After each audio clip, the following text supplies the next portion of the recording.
That. Okay.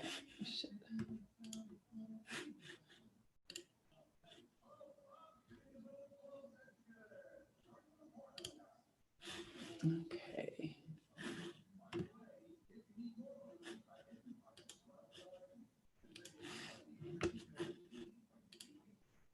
Looks like we're getting everybody back.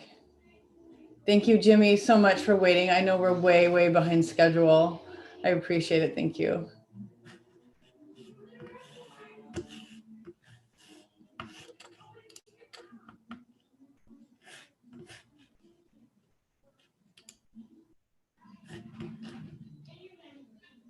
Okay, hello. How's everybody doing? So, yeah, I always say take a deep breath. Just take a moment to take a deep breath because it's a lot. So, for me, I've told this story before. My parents come from the civil rights movement, and my mom, she was born in Iowa. My grandparents were as well, and then my father was from Florida and from the South.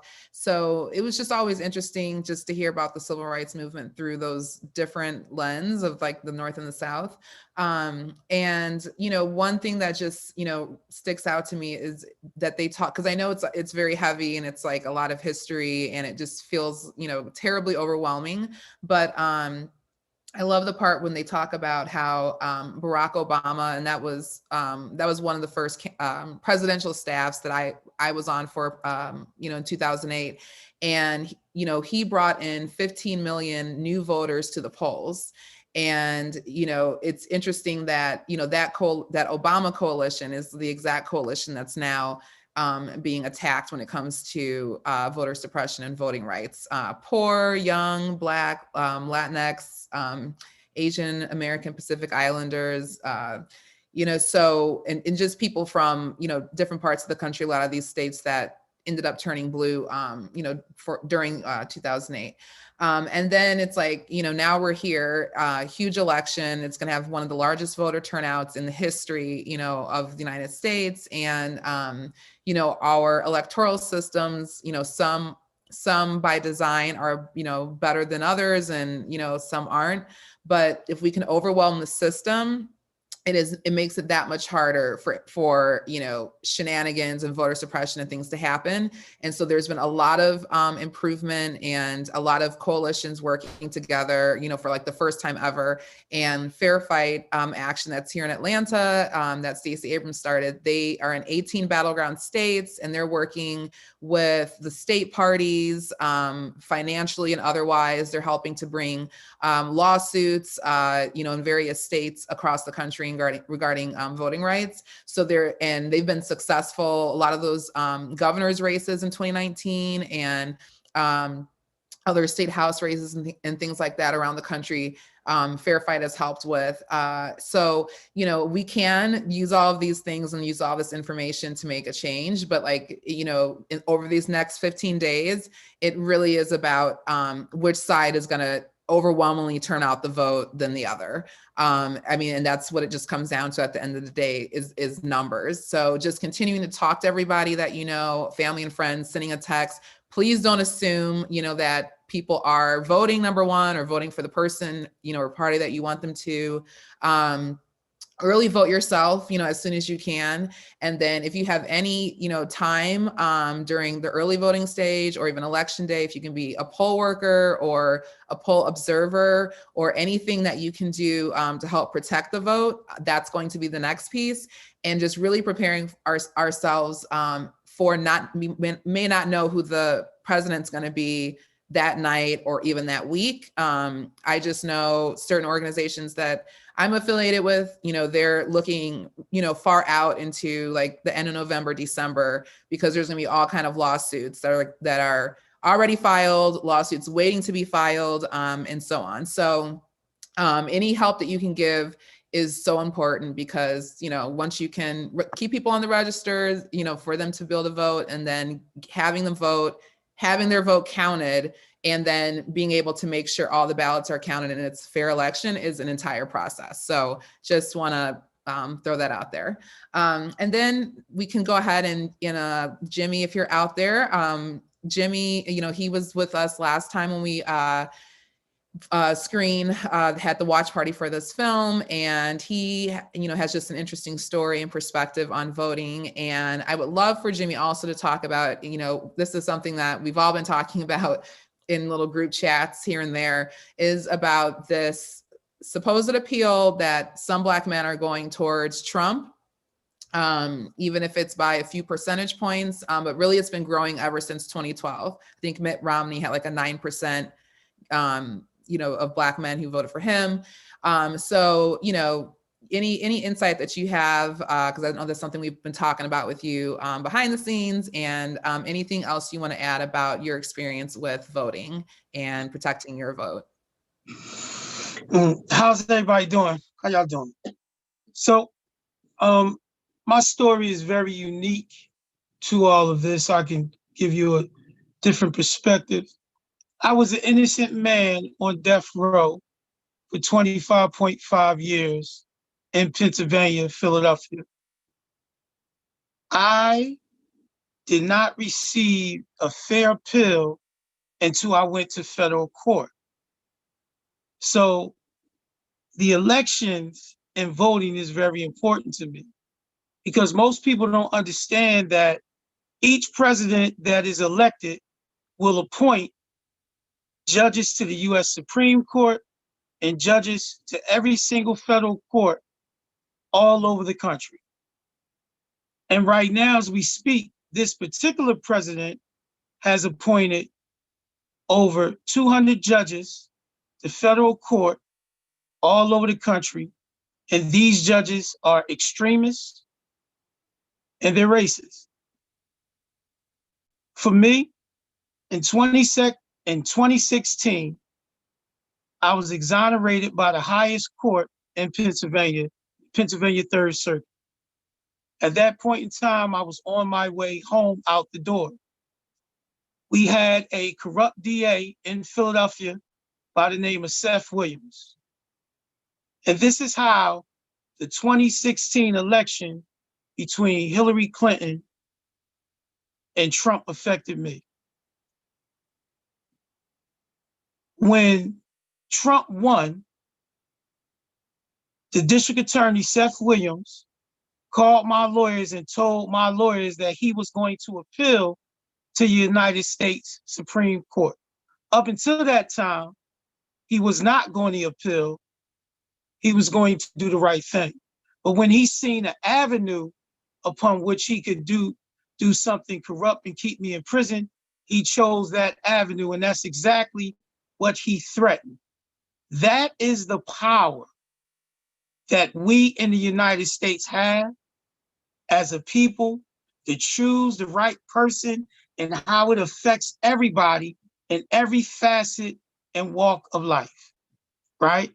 So I went from walking out of the door, being reunited with my mother and my daughters after 25.5 years, to being told, we're going to the US Supreme Court, or you make a decision that you don't want to make. So I implore to everybody that I talk to in this country and across the world that voting matters. Don't take it for granted.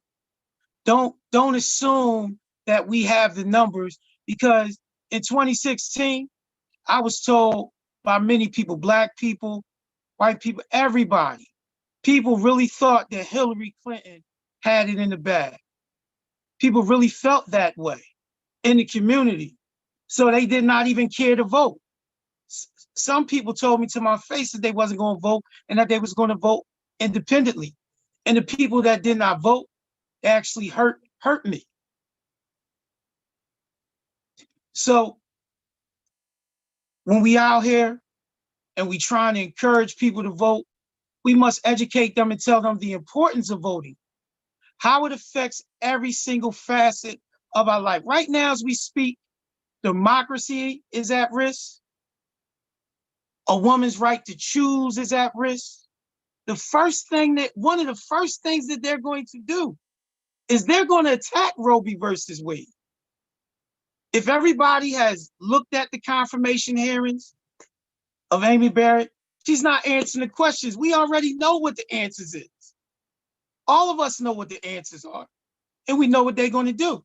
He chose somebody who he already know is for the issues that I'm discussing, not for criminal justice reform, not for LBGT community and equality, and not for women's rights. He could care less about these things.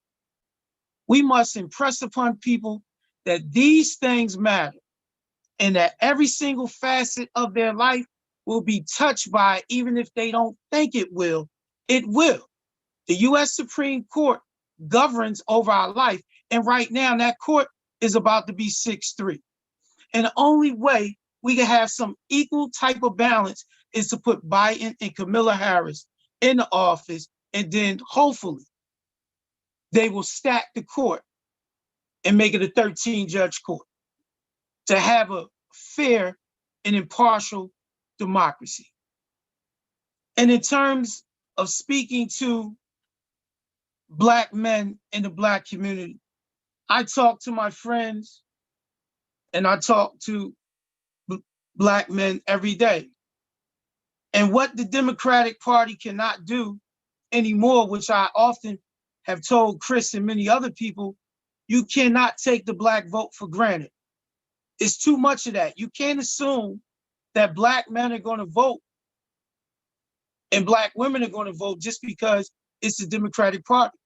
We must, the people that are working, we must try to talk to them, tell them the issues that are important to them. I was on the phone today telling people about Biden's plan for the Black community, right?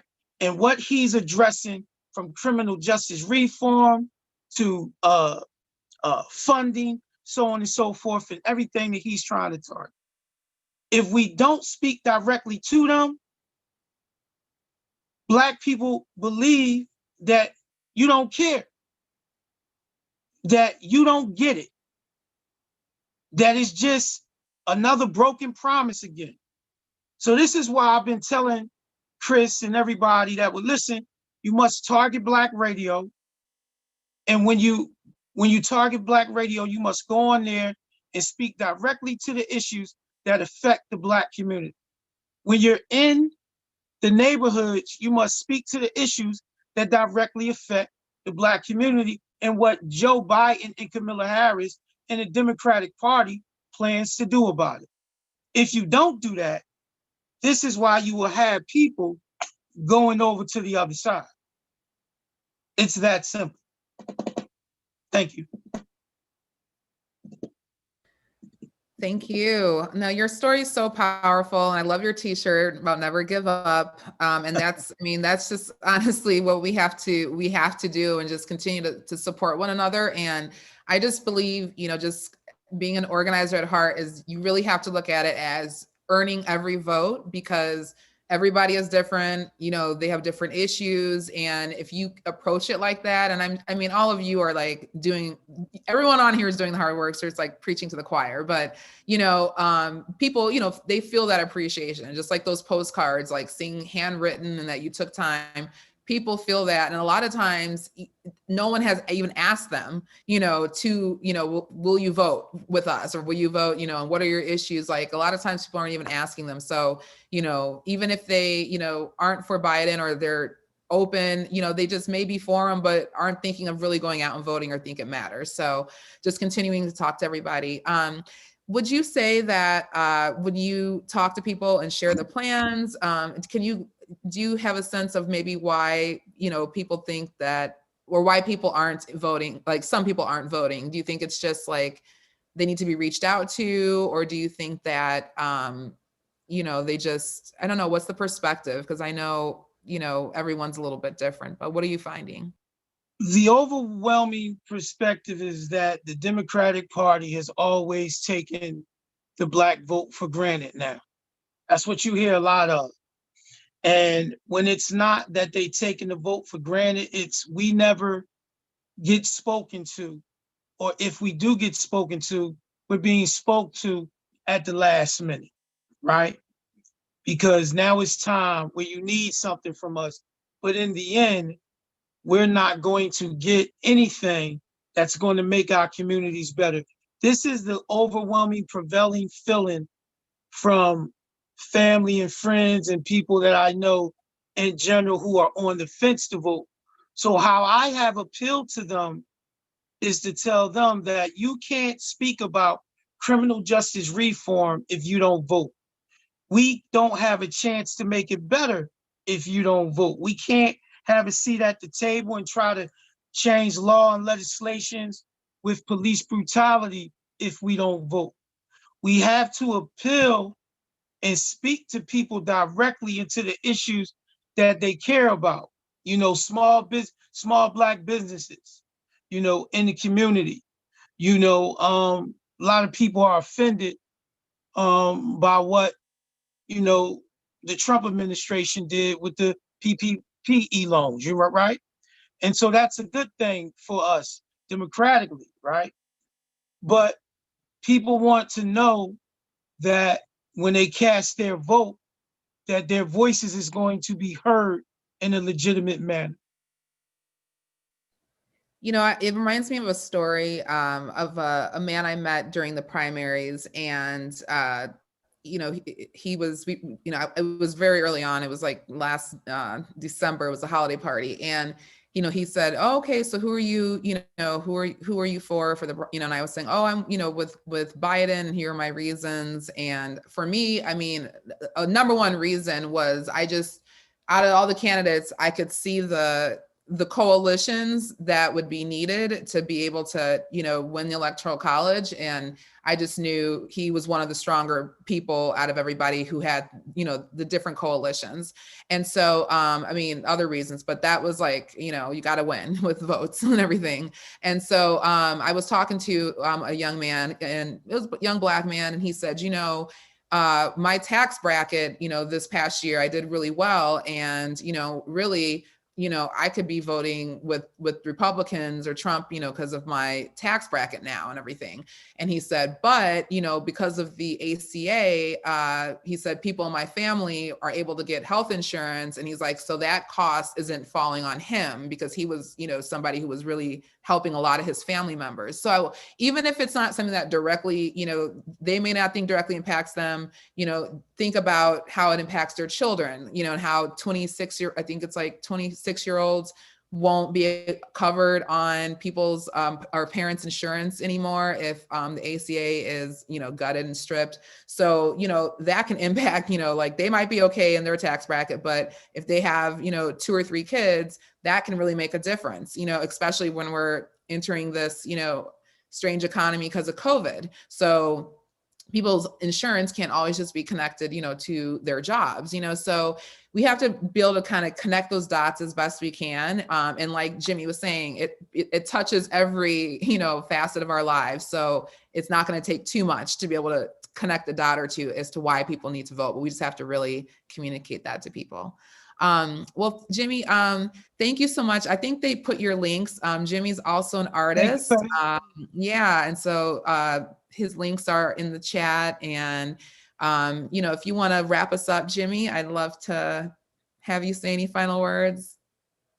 I just want to encourage everybody to keep up the good work, keep doing what you're doing, and that it's truly making a difference. And I know that sometimes we all going to reach a point where we don't think that something we're doing is really helping, but it really is. And just continue to press forward and keep the faith, and we'll all come out on the right side of this. Hopefully, you know, a couple of weeks or a month after the election, all the rigmarole will be, and it'll all be for the good, right? Right, like hung, like, yeah, right. It'll all be for the good, right? So everybody, just keep the faith, don't lose hope, and we're gonna come out on the right side of this, fighting the Kamala Harris 2020. All right. Peace, everybody. Y'all have a wonderful night. All right. Peace. Thank you, Jimmy. All right, sis. Bye. Thank you, Jimmy. Bye-bye. Thank you, Robyn, so much. I know we're keeping everybody over a little bit late. So thank you. I think just talking about this and having, you know, these open discussions, and hearing people's personal stories, it just really helps us. It re-energizes me for sure. And it helps me to learn better. Robyn, you just have such a great take on everything I like the post when we were talking a couple days ago about keeping everything positive, focusing on you know, how it's going to affect people and stuff, and try not to get involved in all the antics that are happening from the Trump administration, because they want you to be distracted. They want you to feel despondent. And so I think that's so important. And for Jimmy to, with his, you know, experiences, to be able to say, carry on, and we're going to make it through this is just, it's just everything. So I always appreciate you being here, and thank you so much for all the work that you're doing tirelessly, and all the education too, because I think a lot of it is not just do the work, but help educate people. And we don't want them to just vote, but we want them to be educated voters and be able to spread that message around, so they're also helping get the vote out. So thank you so much. I am going to drop Jimmy's links again in the chat real quick, just so he does have a fund if you would like to help him out and give Jimmy any support that you can. He just is an incredible human being. This is also Jimmy's story. I'll put this in the link too. If you want to copy and paste this, put it in your browser, or you can click on it and it takes you to a separate link that you can go to later. But Jimmy's story, so you can learn a little bit more about Jimmy. And then also links with Fair Fight, vote.org, Power to the Polls. These are all great information to share with people on voting and how they can get involved with the different things around the country.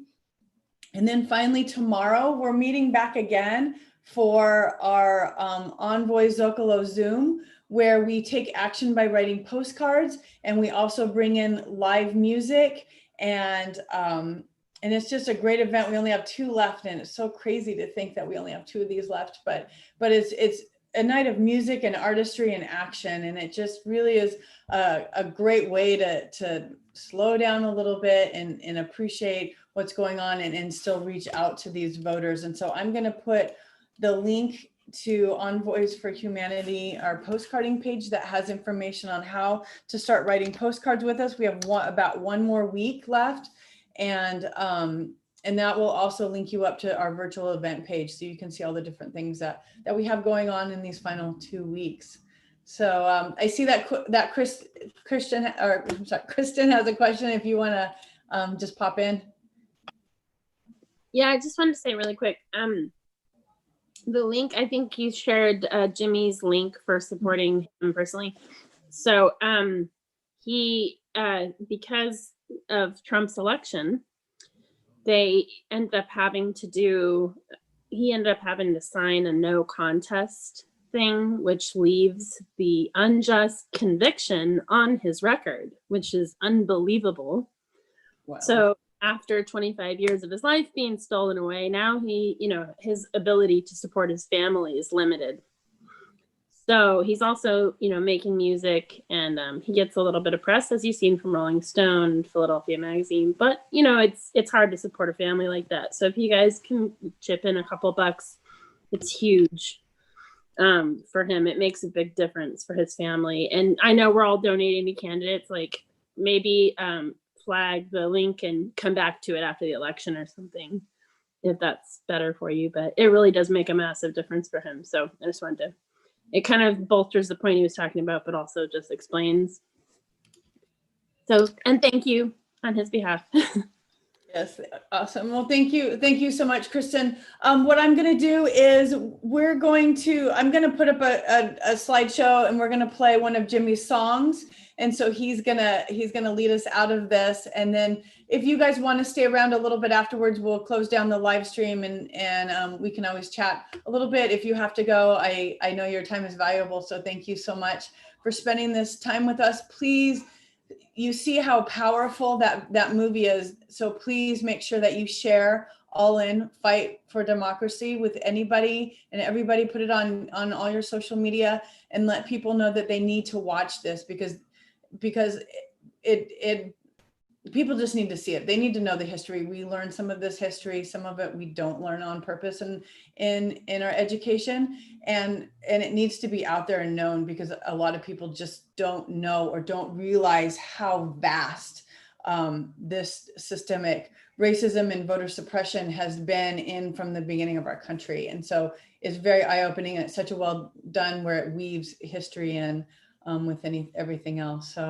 So on that note, I'm going to go ahead and roll the credits with Jimmy's song, and I hope everybody has a great night. And thank you again for joining for our second screening of All In Fight for Democracy.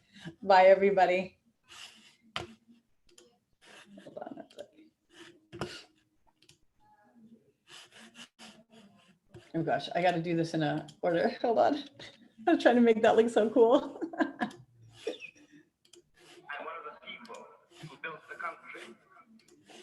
Until this moment, there is scarcely any hope for the American dream, because the people who are denied participation in it, by their very presence,